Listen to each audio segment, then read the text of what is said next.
We're watching developments in Washington, D.C. right now where the federal budget process is starting to take shape.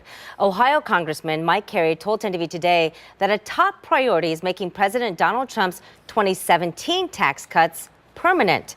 Let's get to 10 TV political reporter Doug Petcash now. And you spoke with the Congressman, Doug. Why is Carey saying that this is key? Well, Carey says that Americans would see their income taxes go up substantially if the tax cuts are not extended.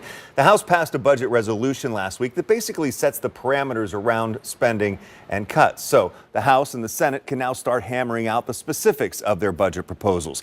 Carey says Republicans are focusing on some of the president's priorities, including eliminating taxes on tips and overtime pay that he really campaigned on. He explained his support for continuing the president's tax cuts and addressed concerns about potential Medicaid cuts. Well, listen, if we do nothing, I think the average American will see their taxes go up by 22%. I mean, that's a fact of the matter. There's been some concern raised. In fact, yesterday, a couple Democratic representatives and union members raised concerns about the possibility of cuts to Medicaid. Not going to happen. Tell me about that. I think the president has been very clear. He does not want to touch Medicaid, and a lot of people, Medicaid and Medicare, they think of as synonymous, but it's not. But there's, we're not looking to cut Medicaid. The president has been very clear with that. He doesn't want to hurt any of the social services.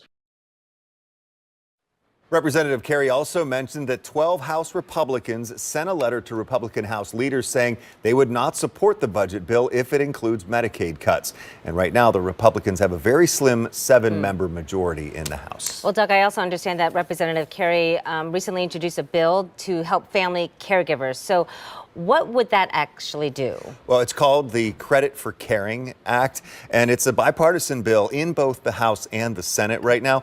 It would essentially help people who are working, who are also caring for mom and dad or grandma and grandpa at home. It would give them up to a $5,000 tax credit related expenses, such as transportation and supplies. Carey says they'll be able to work on that a little bit more after the budget negotiations. But certainly something that a lot of families we're seeing more and more of. You have those multi-generational households now. So absolutely. Yeah. All right. A lot of that going on.